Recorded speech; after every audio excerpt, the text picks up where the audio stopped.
Here's Papa. Hello, 45 Alpha Charlie Papa channel, and today we are going to bring you my top 5 budget double stack handguns. Now, these are guns that I have picked up over the years on a budget. I'm a family man. I've got kids. I've got a house payment. I've got a full-time job. I don't have $1,000 necessarily to go out and spend on a pistol, or $500 to spend on a pistol. I'm looking for the best bang for my buck. New or used. And I've kind of set the budget on this at $350 or less. Now, the other caveat on this is that it must come in any common caliber. It needs to be 22, 380, 9mm, 40, 45, something very common, something that you can walk into a big box store or one of your big Sportsman's Warehouse or sports store retailers, Bass Pro, or your local dealer, and pick up ammunition for. So things like 9mm Makarov and 7.62 by 25, although those are fun and can be great values, it's just not ammunition you're going to be able to find every day. Another qualification is that the prices on this are repeatable. I can find them at different sources or at different times at the price point, at the $350 point or less. So it's not something that, hey, I got this and I bought $350 for it and you can't find it because everybody's want $400 for it. So I thought I'd keep it affordable, make sure that it was something that you can find new or used on a gun dealer shelf. Everything I've purchased here has been locally. I do not purchase anything online. I can typically find as good or better deals locally than I can online. So let's take a look at this top 5. See what you think. We're going to start this list off with an honorable mention, and that honorable mention is the Stoeger Cougar. Not necessarily a household name. Not a lot of people have heard of Stoeger associated with handguns. Now, Stoeger is a subsidiary of Beretta, and the Stoeger Cougar is nothing but a rebadged, renamed Beretta Cougar. When Beretta stopped making the Cougar in favor of the Storm, they sent all of the machinery, tooling, plans, and everything to their Stoeger plant in Turkey and started making the Cougar again. They no longer make this gun, but it was an honorable mention. One of the reasons it didn't quite make the list is there's just not a lot of them out there. People don't know a whole lot about them. I picked this one up this last summer for $250, new in the box. So they are out there, but you don't see them very often, and that's one of the reasons it didn't make the list. It does have that rotating barrel that the Storm has. You see here, it's a hammer-fired, double single action, 15-round mag. New mags now are only 10 rounds. The 15-round mags are not being made anymore. So if you want a 15-rounder, you need to find them used. But it is a hammer-fired, really nice, short, crisp, very Beretta 92-ish in the single action. Long, steady pull on the double. Again, revolver-like, but works very well in that single action. Really nice and crisp. It's got a very good single action. Takes down very easy. This one is also I've converted this over. It is a decocker only, so that's really not a safety up there. All that does is decock the gun and goes back to ready to fire. So, honorable mention is the Stoeger Cougar. Coming in at number 5 on the list is the Ruger P Series. These are a duty grade handgun. These performed very well in the U.S. M9 trials, or actually M10 trials. If you want to know more about that, I've got a video doing the whole history of the P Series. No longer made anymore, so the only way you're going to pick these up is used. But I have seen these, typically the 9mm ones. This one I picked up for $229. I did see a P85 for $229 this last summer. I do find them quite frequently right around that $300 range. Tank of a pistol. a great full-size 9mm. They came in 40, what we have back there, and they also came in a 45. Now the 45s are very well known, and they typically go for a little bit more than that $350 budget. But if you find a Ruger P-Series, they're a good gun. Again, they are a, go ahead and check, we are empty. It's got a 15-round 9mm mag in it. The 40 Smith & Wesson is a 10 or 11-round magazine. I believe the 45s are like a 10-round. Again, hammer fired, double action. Again, very, as I've always said, kind of revolver-like, decent double action, as double actions go. The single action. You got your wall there. Breaks fairly crisp. Actually, the P94 back there has got a little bit bigger trigger than this P89, but pretty good. Let's go ahead and reset it. You reset, a little long, a little bit of take up, but again, a decent break. Fairly accurate. I shoot these very well. They can be had with the safety model, like the 40 Smith & Wesson back there, or as I prefer them, this is the decocker model. So it just decocks the handgun and puts it in that double action for your first shot. So at number 5, another great value, the Ruger P-Series handguns, the P89, the P90s, the P94s. The old P-Series handguns from Ruger are a great value, a lot of gun for the money. At number 4, we've got the Ruger SR series of handguns, the SR9, the SR40, the SR45. These happen to be the compact version, so these are like the SR9C. I've got a 9mm and 40 back there. These are wonderful little handguns. You can still get them new at a really good buy, well under that, right around that $300. You can pick these up used for right around $250. Great handgun. They're just getting a little long in the tooth for Ruger. Kind of surprising that this is one of the better polymer pistols that Ruger has come out with. And instead of going through and improving this and maybe coming out with a 2.0 version, they came out with the Security 9 and the Ruger American. Now the SR series replaced the P series in the lineup. However, the Security 9 that came out a couple years ago replaced the P series in price point. These have got an excellent trigger. They've gotten, you can see we're empty. They've gotten a very good reputation. Just a nice, short, crisp trigger. Come with a 10 in the 9mm. It's a 10-round mag. They also have a 17-round extended mag that you can put in here. Excellent firearm. I've had very little issues with this. The only reason this is not higher up on the list is because this little guy here had to go back to Ruger for some warranty. Had it not had to go back to Ruger for some warranty, these would be maybe a little higher on the list. Great value for the money.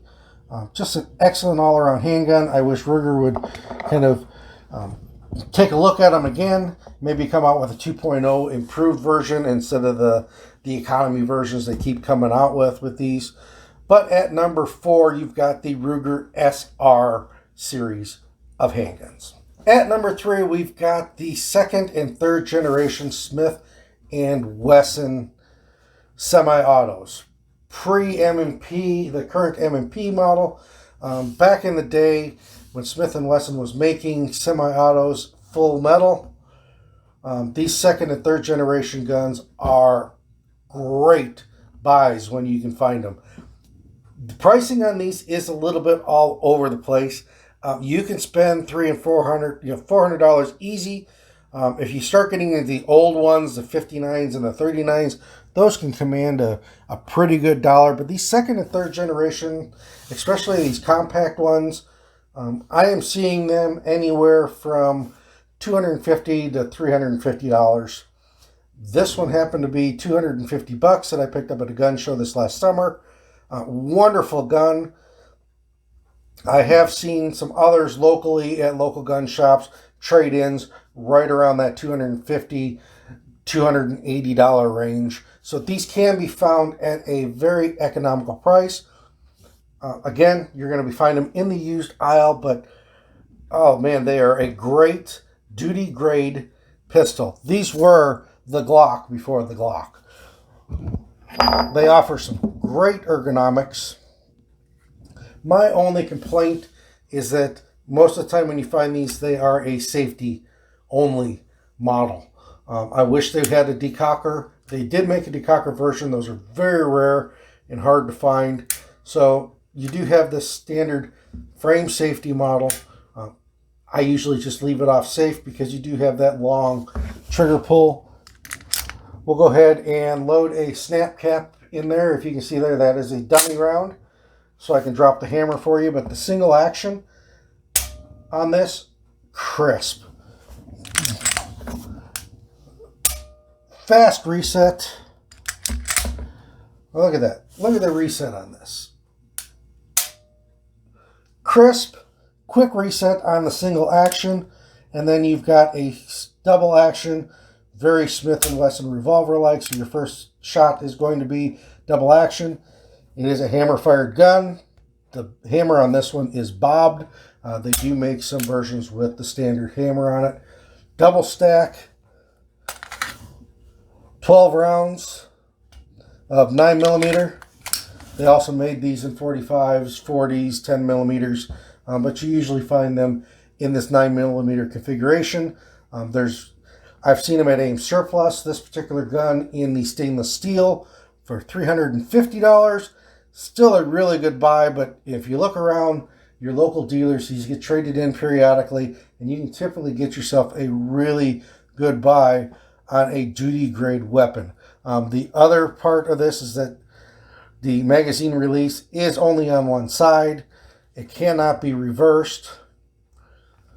But other than that, accurate, easy to shoot, sweet little shooter, very controllable, great trigger for a double single action gun, and that is the second and third generation Smith & Wesson semi-auto pistols in at number 3.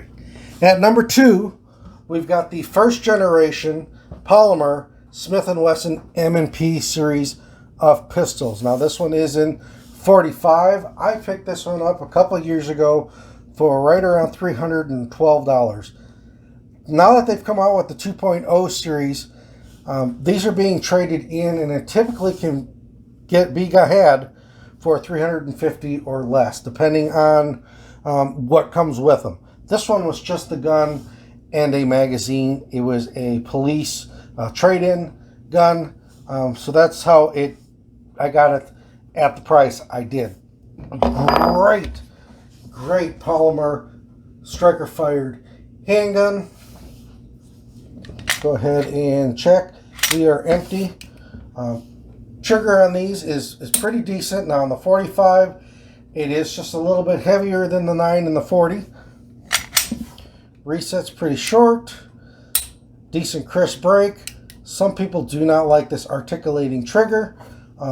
You can get aftermarket triggers for this. Aftermarket for support for these pistols is out there. There's plenty of holsters.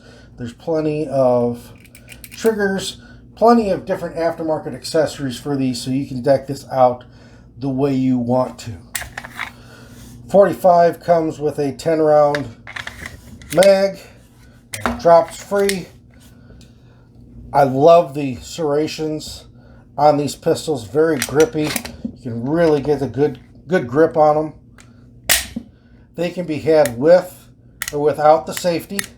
This one happens to have the safety, but it's big enough that you can rest your thumb on it like you would a 1911. So very familiar shooting, great little guns. These can be found at a really good buy in the used gun case. The new ones, you're going to spend more of that Glock type of money, that 400 and some, 500 and some odd dollars.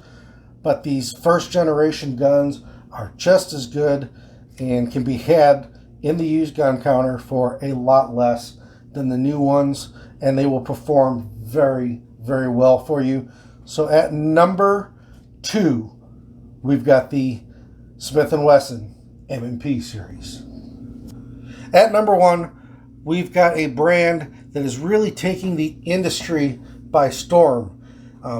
High quality, low price, great value firearms for not a lot of money. Now, what we have here is the Jonic TP9 SFX. This particular gun busts the budget. I'm just going to tell you that right now. This is the high-end TP9. This is their competition-ready one. It's got the longer barrel, the longer slide, the +2 extensions. It's got a cutout out here so you can add a red dot if you want to. So this one runs right around that $500. $150 higher than our budget. However, they've got several in the same lineup, same frame, same trigger mechanism, basically same slide except for shorter, that start right around that $299, and that is suggested retail. So you can find them a little bit cheaper than that on the used market. I've seen Jonics out there for $150, $200. Great value. The nice thing with Jonic, and I'm saying Jonic because that's how it's pronounced, although it looks like Canik. They are made in Turkey. For some people, that is a hindrance. However, they know that they need to support the pistols. They are imported by Century Arms, and they support these 100%. They send Century additional parts and pieces so that if for some reason something does break or go wrong on it, or you're trying to fix something and break something, parts are available, and they're available relatively quickly. It's just a couple days away, and you can have replacement parts for your Canik. So they are supporting these wholeheartedly. The one little hiccup that I know that they've had, the original guns came with a cast firing pin. So if you do find one that's got the black phosphate coated firing pin, those are a cast firing pin. If you do a lot of dry firing with those, they will break. They have since replaced that with a stainless steel firing pin that is milled. That should take care of all your problems with your firing pin breakage. And Canik will take care of you if you do have an issue. So that is, these are supported just as well as Glocks are, supported just as well as Berettas are. There's just a name that is really starting to come alive and really taking the market by storm. They've got a TP9 SF Elite. My son picked one of those up. It is basically just the shorter barrel, the standard full-size version, 2 18-round mags. He picked that up at a gun show, new in the box for $320. Well under our budget. They've got several pistols well under that $350 range. They've got their 1 series of pistols, which is basically just the gun and 1 magazine. So you can get into these very inexpensively, and they are basically all the same gun. This one's just got a few more added features to it. I've got a snap cap in there. I'll just take that out. Slide release, really easy to manipulate. The triggers on these are great. Really crisp, short, sweet, short reset, really quick snap, very crisp, great trigger on these out of the box. Their Freedom Smith makes triggers for these too that are even better than the factory ones, if you can believe that. A lot of aftermarket support coming out for these. You're starting to see some more holster makers and stuff make holsters and stuff for these, although these do come with a holster right out of the box if you get the standard versions. But at number 1 is the Canik TP9 series of pistols. If you're on a budget, you want a striker-fired polymer gun, take a look at the Canik or Jonic series of pistols. Like I said, I've even seen them used at gun stores, some of the older models for that $150, maybe $200. And they are an awesome gun. They use the same magazine and everything. They are a Walther copy. So there you go. Number one, the Zhanok TP9s. So that is my top 5 double stack handguns, my personal top 5, the stuff that's in my collection. So if you liked the video, please thumbs up. If you didn't, thumbs down. If you have a different top 5 or you've got other pistols that you wanted on this list, remember it had to be within that $350 or less. Please comment down below. Put your top 5 down below. I'd really appreciate it. This is 45 Alpha Charlie Papa Channel, and thanks for watching.